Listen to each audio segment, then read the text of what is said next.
Well, welcome to Constituting America's Constitutional Chats. We are so happy to have you here with us today.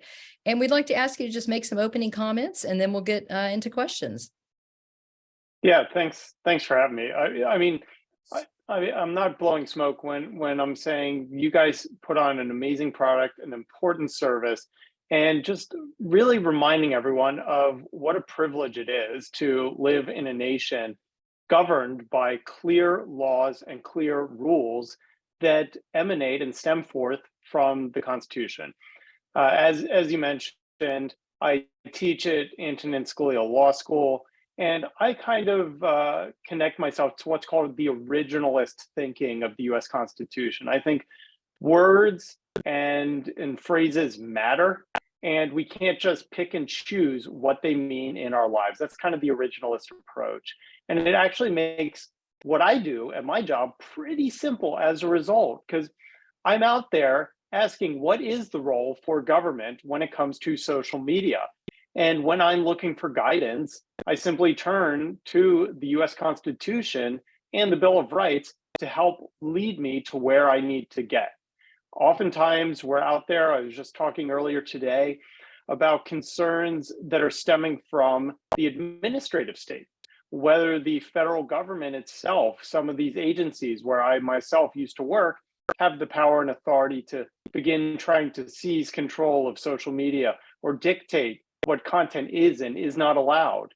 And whenever I feel like maybe they're doing the right thing, maybe that is the right approach, I then turn to the Constitution and I look to the Bill of Rights, and I'm reminded of that First Amendment protection that says government shall make no law. And that helps remind me, despite my emotions, despite my feelings, that our founders put that protection in place. Because while I may support government action today, it may be something I really don't want come tomorrow. And so that's what I do day in and day out. I fight for free expression and free enterprise, which often comes in the shape of limited government and free markets. And that is given rise by the foundations on which our nation is built. And just one last closing thought, you know, my father's, he majored in history and then he became a lawyer. And I spent years sitting in the car with him, going to and from soccer matches. I unfortunately played travel soccer, so he drove me all over creation. And he'd tell me stories about the origins of the US and such, and that's probably what inspired me. But one of the foundational principles of our government that really separates the United States apart from most every nation, especially across the Atlantic, is the fundamental way that we think about where power comes from. Much of European law is structured around the notion that power comes from the state, that the government has 100%, it has all the power, and it can decide what power it gives back to us.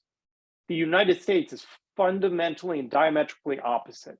The power comes from all of us, and we choose what powers we give to the government. And that's important to remember as we go forward, as we look to the new horizon on things like social media. What powers do we want to give to the government, and what powers have we given that perhaps we should take back? And that's enough of my kind of diatribe and explanation. I'm a professor, I can speak for hours at a time, but I really want to hear y'all's questions and answer the things that are paramount to your thoughts. So with that, I will turn it back over to you and let's jump in. Well, thank you. That's a great way to kick it off. I love how you said that we can find most of the answers to questions today by just looking in the Constitution. That is, we're right there with you on that. And I know Janine has probably got some great questions. So Janine, I'm going to turn it over to you. Okay, thank you. And Carl, thank you so much for being with us today. I really appreciate you so much. And, it's funny what you said about your driving around the car with your dad. I drove my daughter to school every single day of her life and picked her up every single day. Well, maybe one or two, and I took her to ballet class, whatever I did. And we would read the Federalist Papers in the car because we lived way up here. We would read the Federalist Papers or we'd read Atlas Shrugged. So that was, she joked, she's in law school now. She goes, and I said, but I'm kind of sad you're not an actress. And she goes, but yeah, but we read the Federalist Papers in the car every day on the way to ballet class. So I will just start with saying the importance. Oh, I was just Okay. gonna say, fantastic documents. An Atlas Shrugged certainly would fill several days worth of car rides. So Yeah, yeah, especially that long monologue he has at the end. But nevertheless, I applaud the teachers and the families that take the time to really point this out. I read the Constitution to my daughter. We were sitting outside in a hammock on a beautiful day, and I read the Constitution to her in 2009, and that's what launched Constituting America. And I decided, because it was just like, wow, I want to know more about what this really means. Okay, having said all that, here are my devil's advocate scenarios. Because I of course are in alignment with you that the Constitution is enumerated and there's certain powers and we shouldn't be governing from the state. However, there's such a crisis with social media right now, and I've seen it even with my own daughter, who's just was the strongest. Nothing was going to touch her, but social media they can just pile up and be so terrible, and just the cycle. We talked last week about TikTok and the psychological warfare that's being permeated upon our youth and our citizens through these mediums. And I do think there's a psychological warfare that's very damaging to social media. So I'm going to give you some examples of how in every private business, the government has its hand in it. So I'm trying to think of all the different types of regulations, but let's just say in the car industry, General Motors is a private company, and yet the government is telling them you have to put in this kind of regulator, you have to do this to the car. Now, I'm not saying whether it's right or wrong, but the government is certainly doing it. In show business, in the oil industry, name an industry that's privately owned, the railroads, all the industries that are privately owned, the government, especially if they're giving them money or loans, feels that they can tell them how they can. There's certain regulations upon their businesses. And even in show business, which is my business, when I think about the movies, the television shows, those are private entities. NBC, CBS, Disney, Warner Brothers, Universal, all private companies. And yet there's a commission that says you cannot say these curse words. You cannot show this particular image of the body. And if you do, you're not allowed to, first of all. But if you do, it becomes X-rated or R-rated and to this day, there's certain words that we can't say on television. And cable's getting away from that a little bit, but I don't know that that's a good thing, because suddenly we have so much violence in America. And so much violence. Kids just running in and destroying restaurants. I saw one in a Chinese restaurant recently, about 20 kids going in and destroying everything, and then coming out, and they couldn't catch them because they were all covered up and they had no clue who they were, ruined this man's, private Chinese business. But that's because there's so much violence out there. What even these games that are being played. So I don't like the government telling Americans what to do with their businesses, but it becomes very incestuous when these businesses want money from the government and they want tax breaks from the government. But primarily what I find really shocking is there's this dialogue. Oh, social media, you can't possibly govern social media, and you can't say, but they do in the arts. They do. And I don't know that it's a bad thing, because they couldn't show certain kinds of violence and things, weren't as, and they're now with cable, and I'm just going to stop now but in cable now, they can get away from, they're showing all kinds of nudity, all kinds of cursing, all kinds of violence. And that's pretty much what people are watching now. And look at the effect it's having on our society. So I don't know what the answer is, but I saw teen girls the other day, especially on how social media is affecting teen girls, but on a broader sense, how it's affecting the national psychology and of America, how it can be used for enemies abroad, such as China and all these other countries, to come in and perpetuate a line of thinking in our country, or to instigate thoughts that aren't even really true or worthwhile. So I don't know. I'm an artist. I like freedom. I like to be able to, and I don't get that a lot as a constitutional loving person in Hollywood. So I'm censored all the time, and I don't like censorship. But what is your thought about how to fix this problem? Yeah, a lot to unpack. One of the simple ways is get government out, lower regulations, lower taxes, I think, is the first thing to do. But so let me just try to break everything down in a couple different buckets. So let's start with government regulation of television and radio.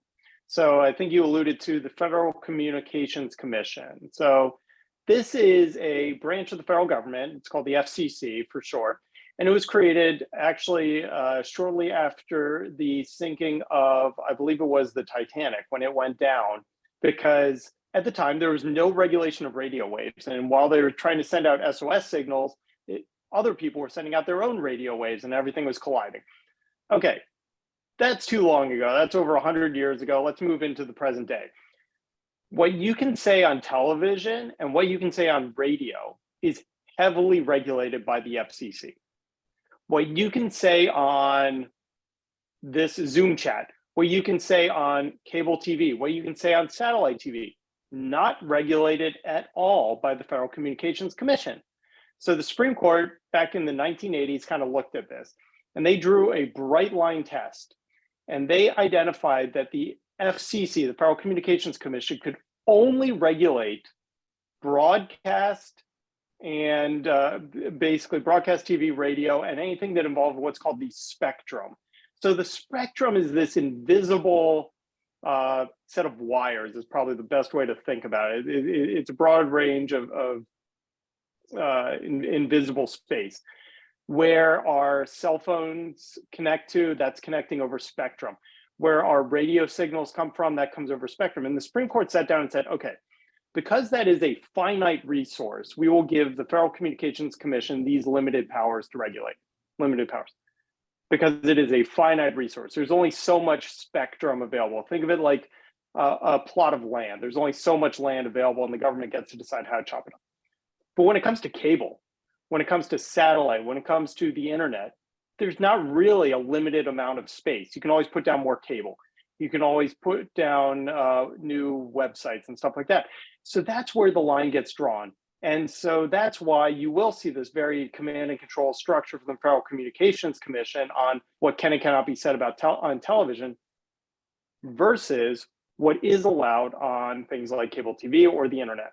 Now, we'll get into the whether that's a good or bad in a moment once we've kind of laid out the basis for this. If you take the next step forward, we can then look at something called the fairness doctrine. So this applied to radio and television over the air back in the day. So the Federal Communications Commission sat down and they saw, we don't want one-sided newscasting, so we are going to mandate, the government actually required equal time for both sides of an issue. So Democrats get 5 minutes, Republicans get 5 minutes.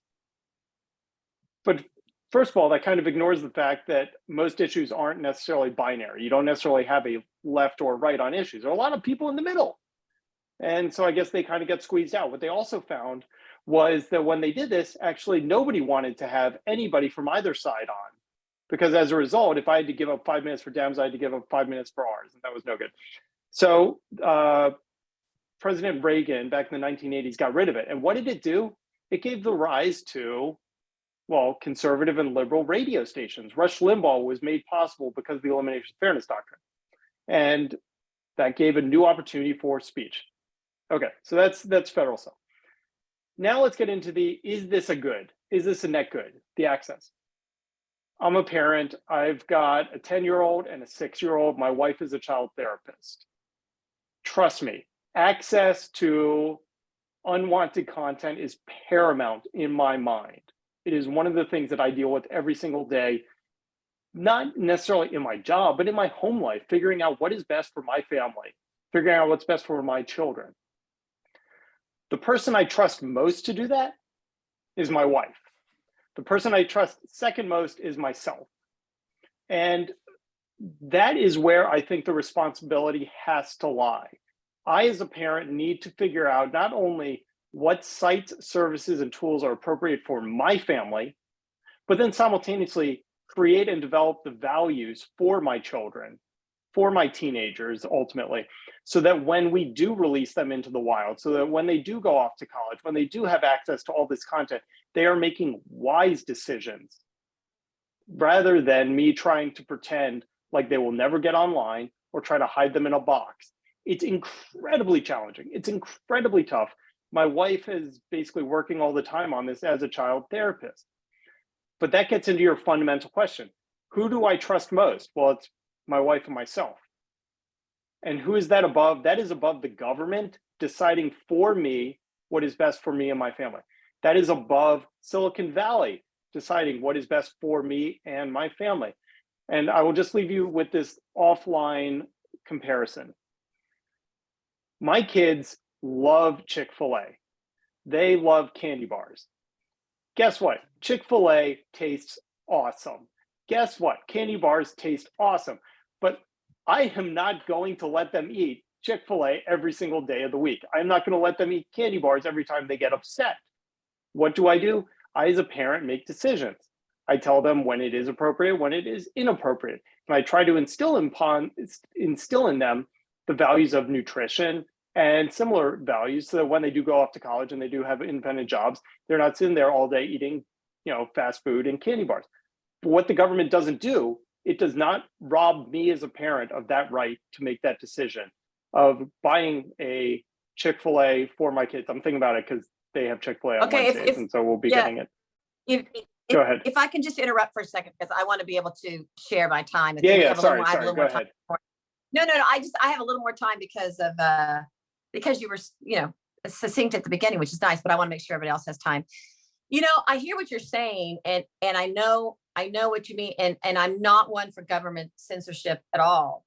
But something has to be done. It's the rates of things that I don't even want to talk about on air today, of things that are happening to our children. And I think that when they did say certain curse words shouldn't be said in the movies, that actually was a good thing, and it helped our society. And I don't mean this, this is kind of antithetical, but I also think that when we could hear both sides of an issue and they regulated that, I don't know that it's been a good thing that Reagan took that away, because now we're so divided. Now you only hear opinion about one point of view, and we're all getting sort of there's this lack of the ability to have a civic conversation. So I don't want to sound like a real radical today, but I would say that today, I don't think that's a good thing. And we give speeches through Constituting America how to have a civic conversation, to be able to teach kids how to have a civic conversation, because they can't see it anymore on the radio. And when you say our kids go off to college, well, now I have a child who's been in college and whatever, and social media is just as damaging. I raised my daughter with all the values you're talking about, all the, parent, don't do this. And I'm going to make sure you don't get exposed to that. And it doesn't matter. Once they're 18 and they're off at college and they start seeing on the social media, my daughter was the most solid child in the world. And I've seen it kind of really affect her. So I don't think when they go off to college, just because we were great parents, can compete to what's happening on this machine of social media that's trying to bring our entire social society down. And Silicon Valley, when you say that they're not making decisions, they're making all the decisions for our kids.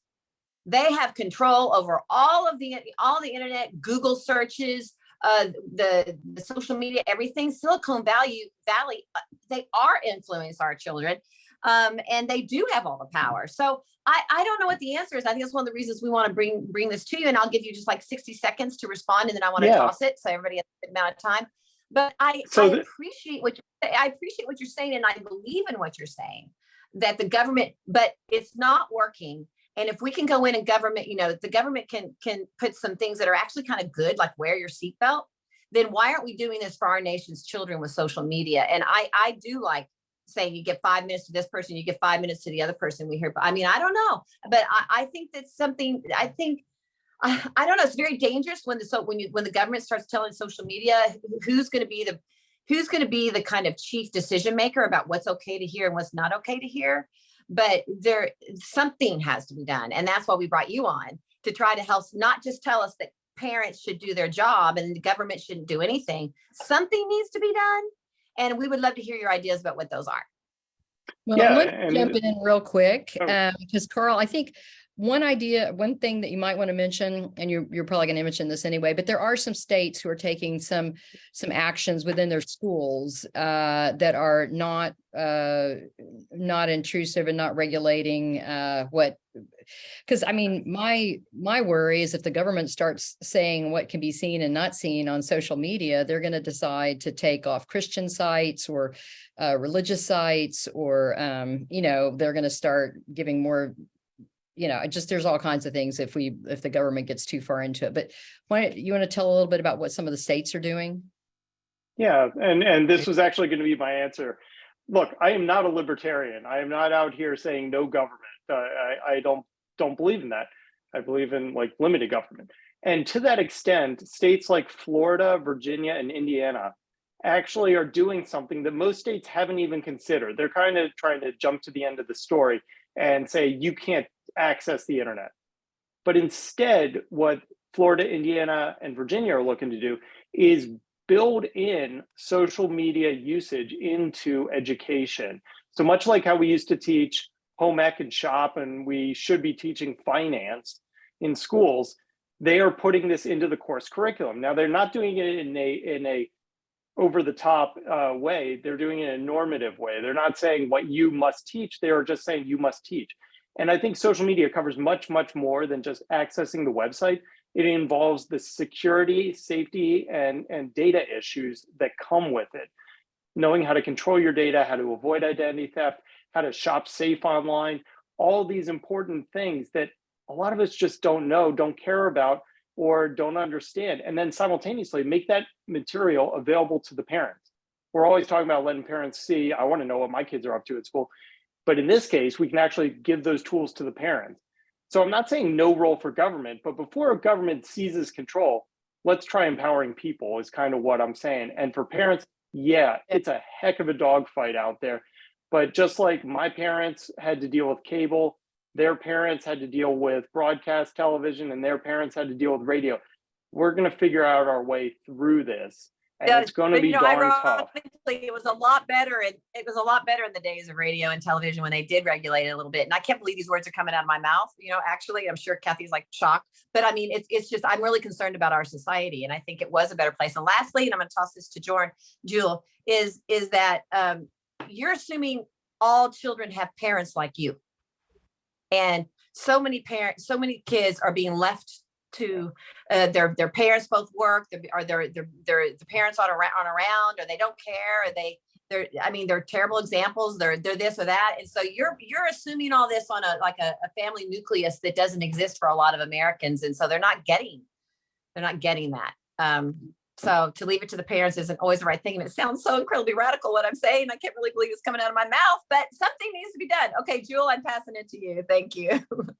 All right, thank you. This is obviously really important discussion, and there's a couple of things I wanted to bring up first, and we can try to fit in as many questions as possible. I'd appreciate it, just because of the topic is important and gets down to some core values, as you were speaking of. The one thing I wanted to bring up first was that we are speaking about federal government mostly here. And our founding fathers didn't see federal and state governments or county governments or city governments as the same thing whatsoever. And they really did believe in subsidiarianism, which, and also often under different names, or which to different philosophies, each of them would have it. There was great amounts of censorship for what was considered virtuous, particularly down to state levels, and that many of the things that we see now would be punishable by things that we don't want to talk about on the air by our government at the time of our founding fathers. And it was never a debate, because it wasn't something the federal government was doing at the time of the Constitutional Convention. We don't see those types of things brought up because these were states regulating states, counties, towns, villages, the way that these governments were set up. They did have what we would think of our founding fathers being against, but it was because our founding fathers believed in a true difference between federal government, state government, and down the line. Yeah, and I mean, what you're alluding to is, of course, federalism, which is something that I wholeheartedly believe. If you look at the 9th and 10th Amendments, what do? They give whatever power is not specifically given to the federal government is given to the states and then given to the people. And that's what they really believed in. And I wholeheartedly believe in federalism across the board.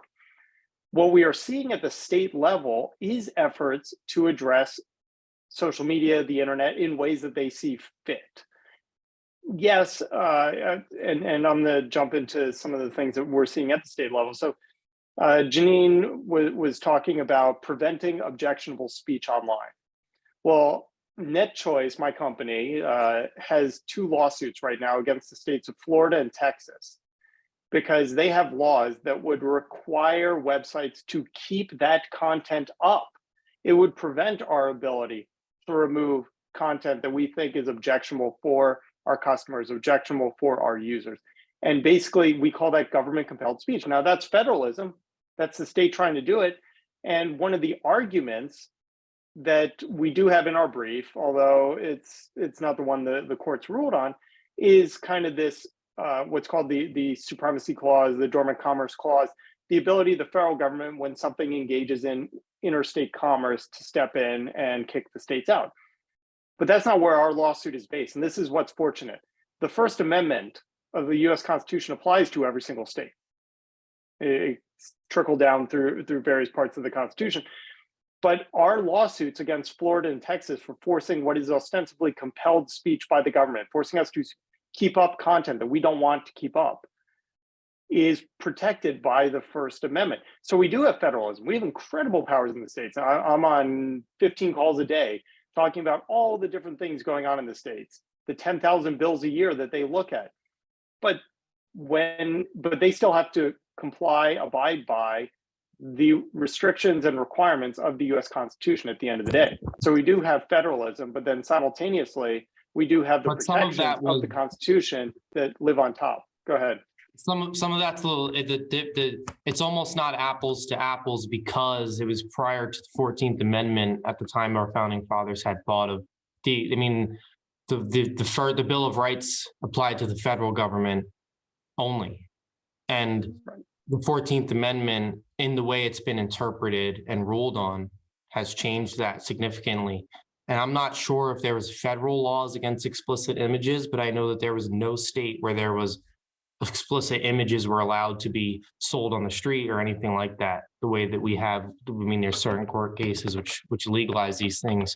But if you're on social media right now, I mean, before I had checked that I was 18, I already was getting explicit images on Facebook and Instagram, period. And our founding fathers would have punished those responsible and been very supportive of it, almost all of them, because if you think about some quotes like our Constitution, I don't remember the quote exactly, I bet Janine does, but it says our Constitution cannot govern a non-virtuous people, a non-religious people. It only is made for a virtuous people. And there were many things that were non-virtuous that were not legal state by state. And then generally those laws were state by state, but almost every state had them. Yeah, and one of the things you're hitting on, so when I go onto a website like Facebook, or I go onto a website like we'll pick on Instagram as well, because it's just top of mind for me.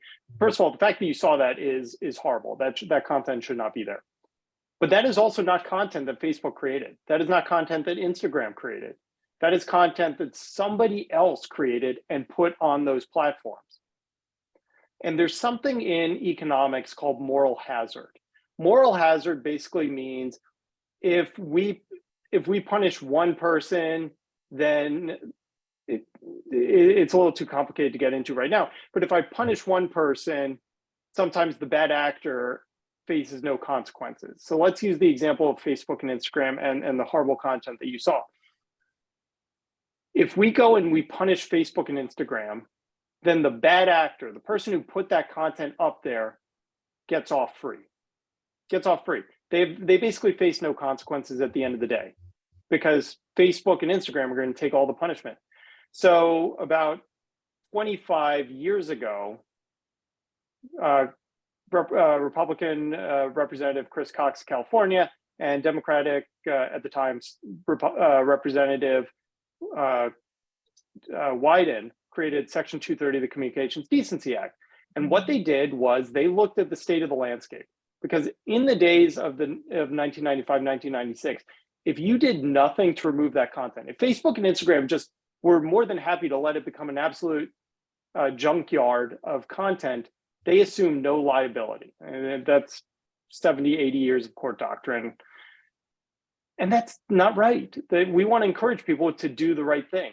And so every single state in this country has something called the Good Samaritan Law. What that means is if I'm walking down the street and I see somebody gasping for air and I give them CPR, but in the course of saving their lives, I break their ribs, we're going to say as a society that they can't sue me for breaking their ribs because I was trying to do the right thing.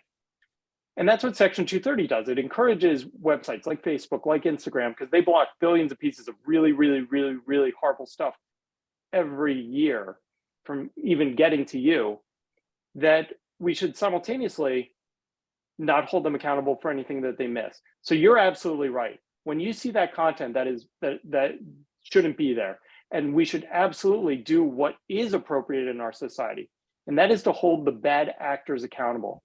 And that's where we want to encourage law enforcement. We want to encourage the government where that's partially though where I don't see Facebook or Instagram as being more libertarian, economically minded, like a Milton Friedman. I enjoy him, or Thomas Sell, and that type of thought process. I don't see them as being given equal playing field for competition. I think the government put them in a position to succeed and others to fail.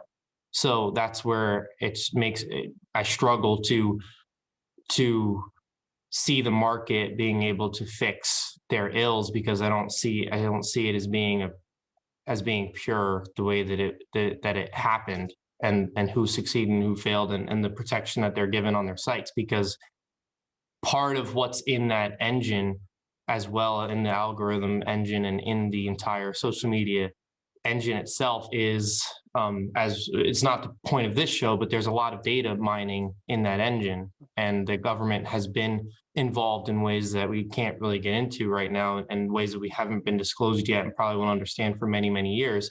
But they've been involved in the success of those sites and accessing some of that data. And that's where I struggle to support like a libertarian mindset, whereas I would with things like a car manufacturer or things of the nature that I don't know of any form where the federal government had a vested interest in its success or failure beyond economic. Yeah, I mean, a lot of this actually stems from the way the government created tort law. Tort law is my ability to sue somebody.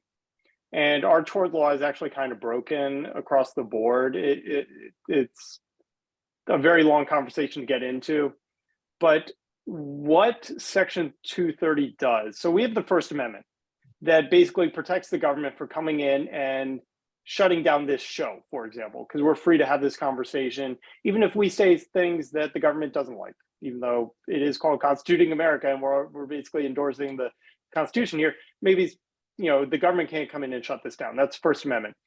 What Section 230 does is it allows platforms and websites to host non-mainstream, non-controversial thought. Because if they could be sued, if they had to be personally responsible every time somebody said something that was at all controversial, they just wouldn't host that type of content. I've done in-house counsel. I would tell you that they're the most businesses are often some of the most risk adverse. That means they don't want to tolerate any liability. They don't want to tolerate any risk. And so if they have this risk, they just won't host anything other than the most mainstream content. What does that mean? That means a lot of really important alternative thought will not be able to get on the internet, will not be able to get the type of exposure that a lot of people enjoy today, that we have today. So it's protected by the First Amendment. And then it's supplemented by Section 230 by just saying, if you're going to sue somebody, because that's all Section 230 is about. If you're going to sue somebody, you sue the person saying it, not the person hosting it. And the last analogy I'll give you before I stop talking is, think about the classified section in the newspaper. Now, for those of you at home, newspapers are these things that sometimes come in print, and they have these things called the classified section. It's kind of like a listing where you can publish stuff you want to sell. If I were to put a listing in the classified section of the newspaper and it was for a car that was an absolute junker, the person who bought it should be able to sue me, not the newspaper that hosted the ad. That's kind of what we're talking about, holding the bad actors directly liable. And that's kind of the best outcome that we can seek. And I'm just going to pass to Ishika, but I just wanted to say thanks for the answers. And those are tough questions. And just wanted to bring up that there was a time when the moral fiber of the country was strong enough to have like a decency laws around Hollywood for the Catholic League that was actually a third party, and there was not. They lasted for a long time in the beginning of Hollywood, and it wasn't the government doing it. It was basically the Catholic bishops of America that were keeping our movies clean. And then until the moral fiber did go down, but then still we could point to different government actions which have caused that. But it is definitely a sticky subject. And with that, I'll pass to Shika. Thank you. Real quickly, just before you pass, on Motion Picture Association, just because I used to work there once upon a time, that is actually a system that is industry self-reg at the end of the day.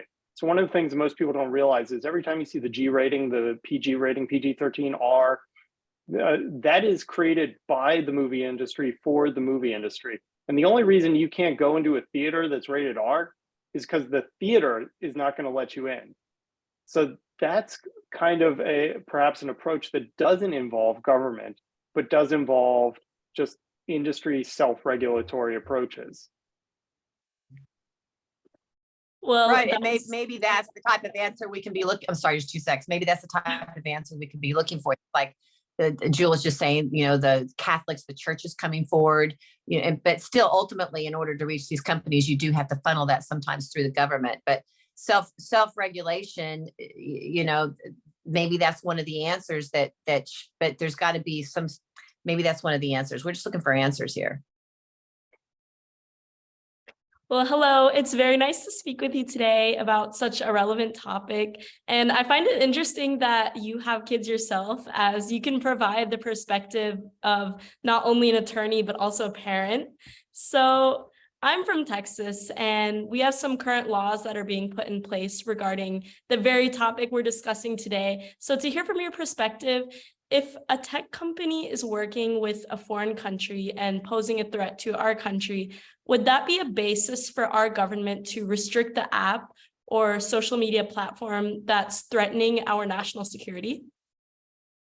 Yeah, so national security is something that I always start to take pause when I hear that conversation begin. A lot of the conversations that you have about the Constitution is rooted in history, and I love history.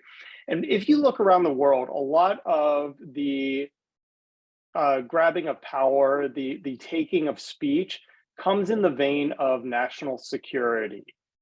You can simply look to Star Wars Episode 2, where he became Emperor Palpatine because he needed emergency powers. Emergency powers is always the excuse used by authoritarians to seize power. Simultaneously, anytime I hear the word ban, it kind of scares me. That's the type of word that you hear in autocratic and authoritative countries, where the government's telling you what you can and cannot do, what websites you can and cannot access. Going back to my Chick-fil-A candy bar example, I can make those decisions for myself. I can make those decisions for my family. I can assume the risk. I can go bungee jumping or skydiving if I want to. That is my right as a freedom-loving American. That is my right. Simultaneously, if there is a website or an app that has security concerns, I am allowed to assume that risk.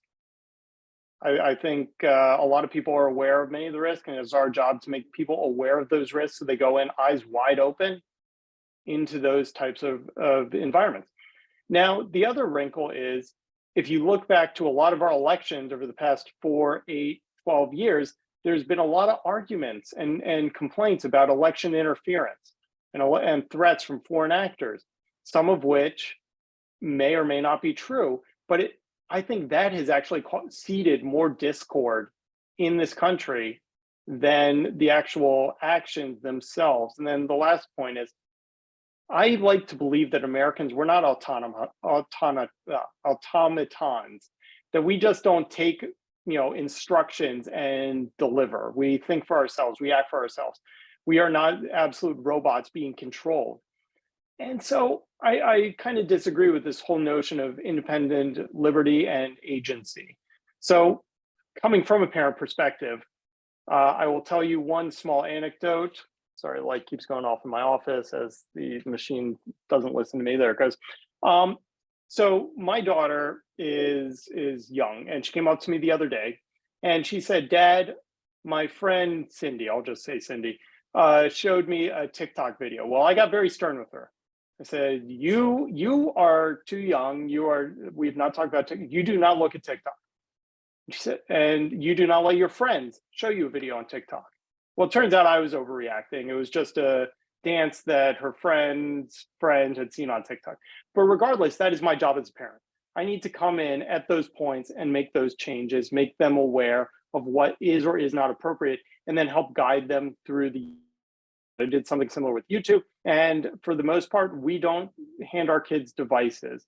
So getting back to your original question, when we hear national security, I look for facts, evidence, and figures, not accusations and innuendos. And then once we have the evidence, then we proceed cautiously. Because as soon as you start letting the government choose what we can and cannot access when it comes to information, it's a very, very dangerous slippery slope. That's such a fresh perspective that I don't hear often. And kind of piggybacking off of that, we know in other countries, government officials step in and control social media platforms or even revoke citizens' rights to use them. So do you see our government headed in that direction, or do you feel that we have enough constitutional protections to avoid that from happening? I think the First Amendment actually is the incredible basis and foundation on which the protections are built. I do worry though, and so NetChoice, my company, has another lawsuit against the state of California. And the heart is in the right place. They are trying to prevent what is called objectionable content from reaching those under the age of 18. Objectionable content. It basically says, you website may not show anything that might be objectionable to a minor. And from a parental perspective, that sounds like a great idea, but then who gets to decide what's appropriate for my family? There are things that are appropriate that may not be appropriate for others, and vice versa. So this is actually based, and this is where I get back into the other country part. This is actually based on, in part, loosely, on an approach out of Europe, where the government is allowed to decide what you can and cannot say, what you can and cannot see, what information is or is not allowed to get to you. And that's, once again, very, very scary. If the government gets to dictate what information we get access to, then the government gets to control. And this isn't something that's new to social media. For those of you who are students of history, we had something called the Mexican-American War, where basically all the newspapers were controlled by one person, William Randolph Hearst.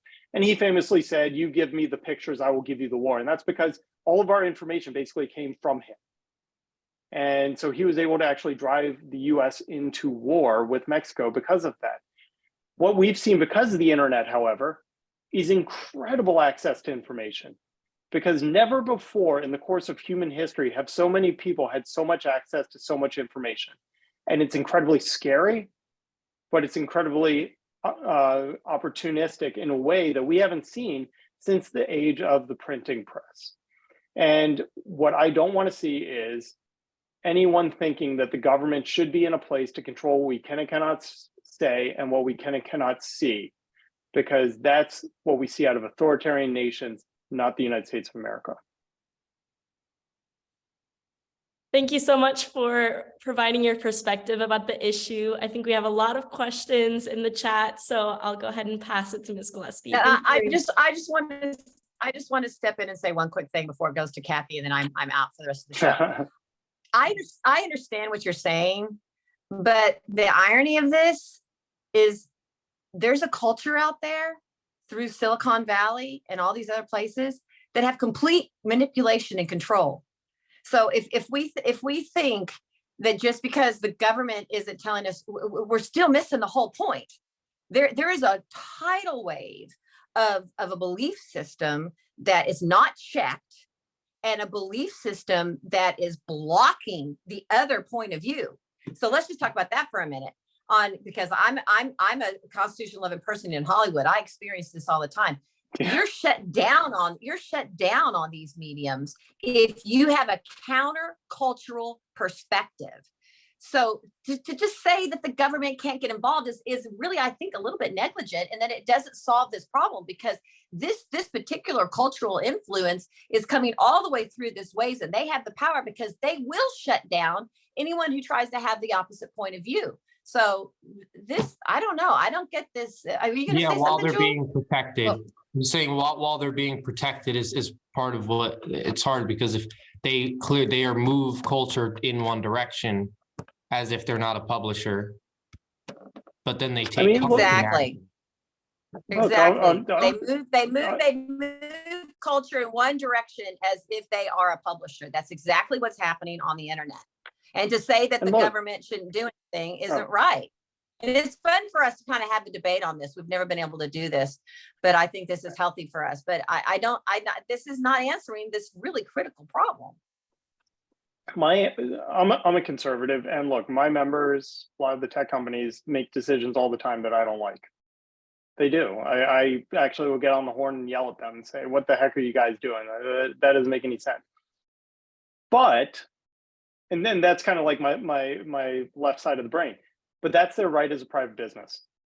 Going back to my Chick-fil-A example, I would love to get a Chick-fil-A sandwich on Sunday, but I don't want the federal government to force them to be open. Or the state government, they have the right to be closed because they're religious rights. And so as an originalist, if I fundamentally believe in quintessential cases that are centered around the notion that private businesses can decide for themselves what is best for their users and their customers, I have to hold true to that value. Well, that's fine, but we're going to be totally taken over by communist societies, because what's being perpetuated by these people that we don't want to check is a movement that is preventing from anybody even hearing the message you want to be able to say. It's being shut down and no one can hear it.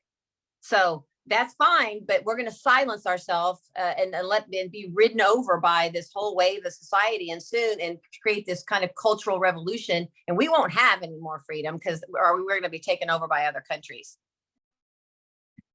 Well, I'm going to jump in with some audience questions.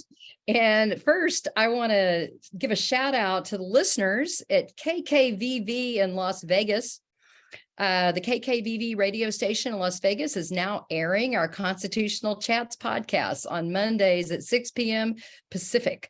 So if you're in Las Vegas, you can listen at 1060 a.m. or you can listen online at kkvv.com.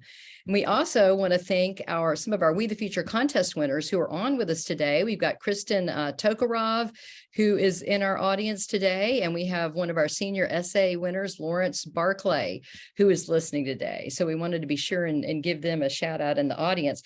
Now, speaking of the government taking action on social media, Carl, Julie asked, can you tell us a little bit about that bill that the House just passed to ban federal officials from pressuring tech platforms on content? What is that all about? So this is something that I think should scare all Americans. We are learning from Elon Musk's takeover of Twitter a lot about government coercion. And this kind of gets to the point that was raised earlier about how much control can government have. We are learning a lot about how the government has stepped in and essentially demoted, removed, pushed businesses, social media platforms to remove content that the administration didn't like. So I'm a former federal employee. We operate under something that forbids federal employees from engaging in political action. That makes sense.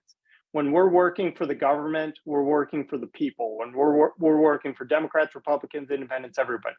We cannot give political partisanship. So what we just saw passed out of the House, unfortunately, right along party line votes, is a bill to make it crystal clear for federal employees that you may not engage in political activity, political coercion when you are operating as a federal employee. And that applies to social media as much as it does offline activities. And that's something we should all agree to, because when we allow the government to start engaging in political activities, that's when we start losing the ability to defend ourselves from an administration or an entity that we don't like. Well, thank you.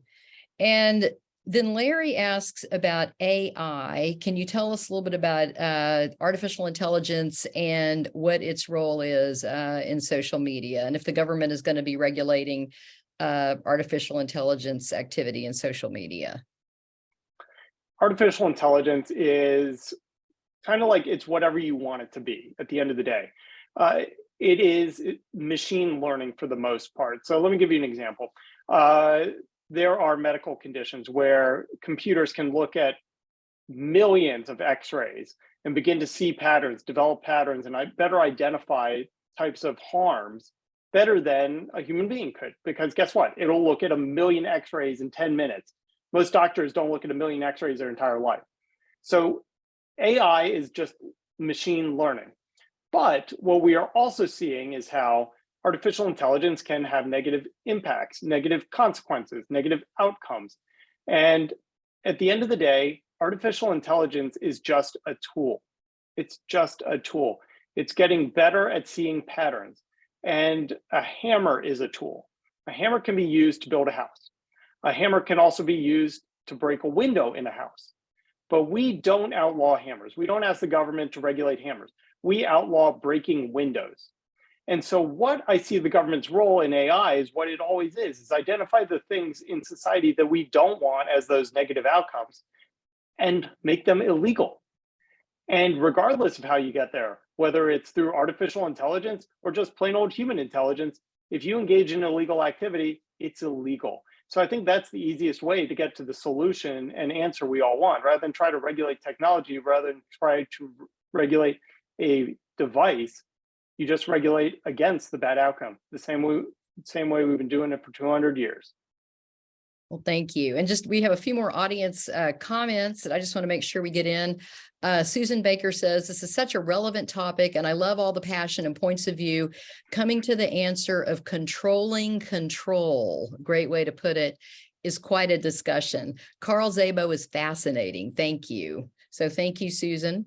And then Bob DeMartino says to Janine, Kathy, we need Miss Turner to keep going because she's right on point. So Janine, I don't know if you're still listening, but Bob DeMartino is applauding your passion. And Robert Zimmerman says, it seems that the only answer is a new owner of the systems, which is also a very good point. And then Robert also says, Chick-fil-A is not the same as the messages being sent to our children.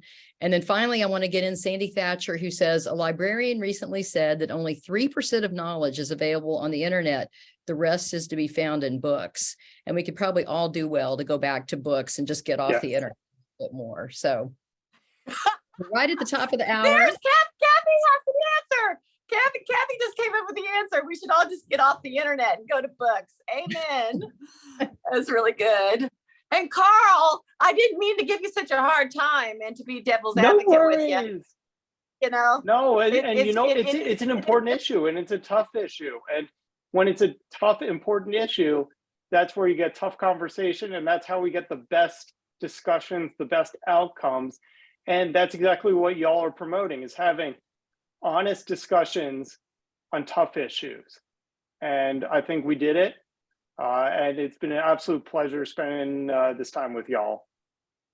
And, maybe we should go back to that law that Reagan got, and I love Reagan, but that Reagan took away, which is, if you're going to say one, because I'm back to Jules's point, that publishers are publishing and perpetuating a particular thought, if and shutting the rest of us down. So if you're a private industry, but if you allow one point of view, you must allow the other point of view. And I think there's something really great about that. And I sure wish that existed in Hollywood, and it doesn't, to great financial cost. and people being blackmailed out of the industry. And so there is this publishing sort of movement that really to be able to, if you could say you hear one point of view, you got to make sure you hear the other point. And I know what you're thinking, Carl. You're thinking, who makes that decision about what's the other point of view and what's this point of view? So it's a tricky topic, but I'm glad we could talk about it today. I'm glad everybody joined us. And Carl, you're a real trooper, because I still think something must be done. So you know what, we can't stop, because there's a role for all of us to play in this. And I just, I'm an eternal optimist, I guess. And I know that we are an amazing nation. We are a successful nation. And we are the inventor, developer, and creator of this new tool. And we're the ones who are going to have to shepherd it forward and learn how to best apply it to our lives. yeah, exactly. Well, thank you. All right. Thank y'all so much. We want to invite everybody to come back next week, Tuesday at 2 p.m. Eastern. We're going to be talking about the financial crisis, and with banks failing and the debt ceiling and all kinds of great issues. So y'all come back and join us. Thank you.